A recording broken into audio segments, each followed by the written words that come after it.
haweenka Soomaaliyeed meel walba ay joogaan waa kuwa iyaga mar walba xaq u leh in ay wax hogaamiyaan in ay qayb walba ka qaataan howlaha ka socda ee dalka haday ahaa lahayd horumarka dalka dib u heshiisiinta dib u dhiska wax walba oo ku saabsan arrimaha siyaasadda in ay ka qayb qaadan karaan ayaan u arkaa waana muhiim in la ilaaliyo qoondada haweenka ee soddonka ah ee loo qoondeeyay waxaana aad u sii qurux badan sida odayaal dhaqameedka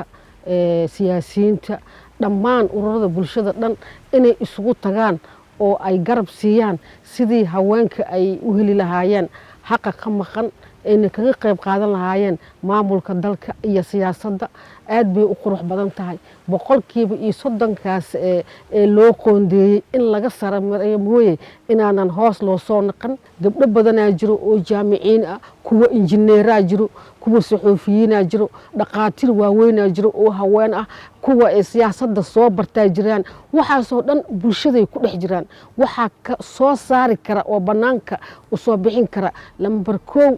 odayaasha dhaqanka oo iyaga inta badan wax soo xula waxaa soo bixin kara siyaasiyiinta markii ay isgarabsadaan oo ay hal meel yacni ay gabdhaha sidii ay ku soo bixi lahaayeen ee xoogga u saari lahaayeen waxaa hubaal ah in xaqaan maqan ee aan baadi goobayno aan gacanta ku dhigi doono haweenkana meel kasta ay joogaan waxaan kula dardaarmaya iyagana mar walba inay yacni arrintan ay xoogga saaraano ay wada xiriiraano